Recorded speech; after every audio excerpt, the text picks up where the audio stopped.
Good afternoon. My name is Jennifer Krebsbach, and I am honored to be a part of the 2021 World Conference on Women's Studies. I have spent the last 3 years studying the publication patterns of women in a field of psychology called Applied Behavior Analysis, or ABA. I have worked in ABA since 2005. Consistently throughout that time, I perceived that women seemed underrepresented in leadership positions. In graduate school, I couldn't help but notice that so much of the research discussed and books studied were authored by men. I'd known that ABA was a female-dominated field. It was surprising that so few women were contributing to the academic materials that so many women were coming into contact with. At conferences, there would be a mix of genders presenting, but the bulk of the voices were male. And yet, when I'd look around at my fellow audience members, I'd routinely find a sea of female professionals. Gender equity became a main focus of my professional interests, thus my interest in researching the participation of women in behavior analytic journals. The vast majority of certified professionals in ABA are female. Only a small fraction of academic research publications in the field of ABA are written by women. In 2016, the proportion of all board-certified behavior analysts, which is a master's level certification, was 88%. However, McSweeney, Donahoe, and Swindle found that as few as 20% of published authors were female, indicating an unexpected inconsistency. Although the numbers showed an increasing percentage of female authors across their research from 1978 to 1997, it wasn't equitable to their male counterparts or female representation in the field. While this has been proven to be problematic in the field, the importance of academic publication extends farther into higher education settings. As many of you know, publishing research is a key factor in the tenure trifecta, consisting of student evaluations, service to the university, and of course, research. Doctoral universities, those with a heavier research requirement, have an average of only 25% female tenured professors. These universities value research above all other academic activities and especially value and reward academics who bring external funding to the organization, which disproportionately impacts women who often have less success in accessing funding. Other researchers argue that research is harder for women to get into based on the fact that male-dominated fields, those in STEM, tend to be given larger amounts and number of grant funding opportunities. If grant funding isn't made more readily available across disciplines, then female-dominated fields are less likely to contribute to research. The promotion to or within tenure-track positions has been described by mentors and colleagues as one of the most stressful parts of their career. In their review of literature surrounding review, promotion, and tenure practices, Szymanski and Alperin 2018 found that research has recently become prioritized, and some faculty have expressed frustration with their institutions in that there were instances that disvalued teaching. Further, the authors found that publication alone was not entirely clear. Does the value lie in quality, quantity, prestige, topic area, novelty? Some institutions have a written requirement for the number of articles published, but most do not specify. While many universities aim to be as equitable as possible in this undertaking, some campuses have unclear criteria for the process. For instance, as stated in the California State University Sacramento Faculty Manual, during the process of considering a potential faculty member's promotion to tenured faculty, the tenure committee requires an analytical, qualitative statement establishing an observable and valid relationship between the criteria standards, i.e. tenure trifecta, and the faculty member's performance in each of the prescribed categories. Wherein subjectivity is prevalent lies immense opportunity for inequity between candidates. Conducting research is hard enough for some faculty. Several studies have found that more so than their male counterparts, female faculty have difficulty finding the time for research as the other duties interfere, like spending more time teaching, participating on committees, and working with students. Women are more likely to be dissatisfied with the amount of time spent in research, more likely to be stuck in teaching, and more likely to be interested in research outside of more traditional disciplines and/or topics, which we already know are less likely to be funded. Then, as if there weren't enough hurdles, actually getting published isn't so easy for some prospective authors, like women and people of color. To this day, many journals still use invitations as a way to get more submissions for their journals. These invitations are usually given to network associates of the journal's editor. Research has found that individuals tend to foster relationships with those that are similar to themselves, which means that men in positions of authority, like editors of journals, are more likely to socialize and network with other men, and invite more men than women to publish in their journals. The purpose of this study is to continue McSweeney et al.'s work, expand the research to include a larger sample of journal publications, and to discover if there's been any change in the publication rate for women in ABA in the last 20+ years. I sought answers to these questions. Are women represented overall more frequently than in previous studies? Are women represented in the first and/or last authorship position at a lower rate than men? Are women published more frequently when the editor of the journal is a woman? I examined 7 notable ABA journals across more than 2 decades, resulting in more than 8,700 articles and a total of over 27,000 authors through a data scrubbing procedure used in EBSCOhost. I then separated all authors included across all authorship positions and used machine learning software to code the genders based on name.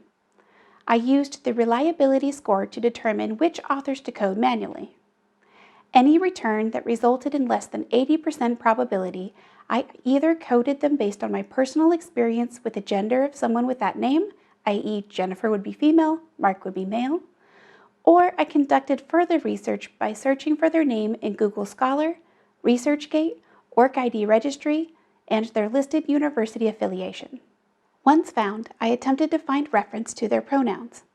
If that wasn't possible, I used a picture to determine which category they would possibly fall into. These manually coded authors represented nearly 12% of the total authors. Of these, I was unable to find strong support for one gender or the other and coded 58% as unknown. I then coded all authors by the order of authorship and the gender of the editor at the time of their publication.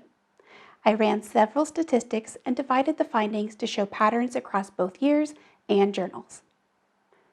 Of the 4 original journals studied by McSweeney et al., only 3 were included here due to a lack of comprehensive publication data. I found that female participation has continued increasing since the previous study.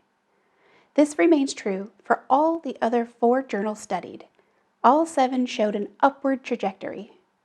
Some increased much more significantly than others. The psychological record and perspectives on behavior science changed by 9% and 11% respectively over the 22-year span. However, behavior modification and analysis of verbal behavior increased by 26% and 28% respectively. Perhaps unsurprisingly, the journals with smaller increases over time also have the fewest percentage of overall female authors. However, equality still isn't achieved in 2 of the 7 journals, equality being 50-50 for female-male authorship, and the total percentages don't come close to representing those working in the field. Remember, the representation of female staff at master's level and higher is 88%. When combined across all years, you can see that overall representation has increased from 1997 to 2019. But when you color code to visualize the participation by order of authorship, you can see an unfortunate pattern. Authorship position is an important characteristic. As in most fields, the first author position is the most prestigious. This position holds more weight when being considered for graduate school, grant applications, and in the tenure process. In our field, as in some others, the last author is second to that in prestige, usually because advisors and mentors take up that position. Both of these positions have shown significant decreases over time. First authorship dropped from 40% to 23%, and last authorship from 34% to 19%. Similar issues are found across the individual journals.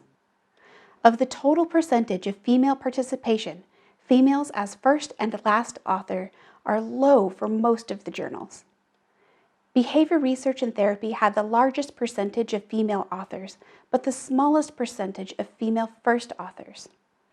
Surprisingly, one of the journals with the highest percent increase in authorship for women had the lowest percentage of female first authors. These figures represent an area of focus that needs more attention. First and last authorship positions hold much more prestige than any other authorship position, especially in the tenure review. The last area that I researched was the influence of the editor's gender on the publication of female authors. Editor gender was only gathered for 6 of the 7 journals. One journal was unable to provide this information following several web searches, manual searching through online published volumes, directly contacting the editorial board, and corresponding with the current editor-in-chief. A lack of this information could spark additional future study. That said, for the remaining 6 journals, the percentage of editors over time starts very low and eventually nearly reaches equity. The journal that had the highest representation was Behavior Therapy, but that only consisted of 30% female editorship. The lowest 2 were Perspectives on Behavior Science at 11% and Analysis of Verbal Behavior at 13%. The mean percentage of female editors across all journals was only 20% female. Several of the journals have only had a single female editor throughout the 22 years studied. Luckily, we've seen some improvement over time, and I hope that it continues past the current editorship. Most journals had a female editor in the last interval of my study. Since my study ended, one journal has welcomed a female editor wherein the previous was a male, and another has foregone their multi-gender co-editorships to a single female editor. The overall percentages have increased to 28% female representation as editor-in-chief. However, the lack of gender diversity in editorships has also impacted the likelihood of a female author being published over time across all time periods. There was a significant relationship between editor gender and author gender. Similar findings were found in half of the journals studied. For 3 of the 6 journals with editor information, the gender of the editor was significantly related to the gender of the article's author. Of all the statistics run for my thesis, the strongest effect size was found within this category for behavior therapy, having a large effect size. The current study showed positive increasing trends for female authors publishing articles in academic journals and ABA. First, inclusion in authorship has increased between 1997 to 2019, and in each of the 7 journals reviewed. These results mirrored the findings of McSweeney et al. Second, female editorship has increased between 1997 to 2019. The current study also found concerning figures in the participation by women in behavior analytic journals. First, while authorship in general has increased, the more prestigious first and last author positions have seen a drastic decrease in female authors. These findings were similar to those found by McSweeney et al. Second, some of the journals included very few female editors, as low as 11% of the articles compared to those edited by male editors. Lastly, this study expanded on the original study to find more data pertaining to the relationship between author gender and editor gender. The original study found that female authors were more likely to be published if the editor was also female, and female editors more likely to publish articles with female first authors. While this study did not look at the relationship between order of authorship and editor gender, there was a significant relationship between female authors and female editors over time and across half of the journals. Overall, male editors are less likely to publish female authors. I intend to continue studying these gendered publication patterns across female-dominated fields like nursing, teaching, and education. It's imperative to shed light on these discrepancies, to show that there is a problem that needs addressing. Further, there are few studies that examine the discrepancies based on race and ethnicity. Future research should also look into submission rates versus publication rates. The glass ceiling has yet again been shown to exist and impact the academic literature available to those in ABA, just as the glass ceiling has impacted females and people of color throughout various fields. For more information or for a reference list, please email me at jenniferkrebsbach@csus.edu. Thank you.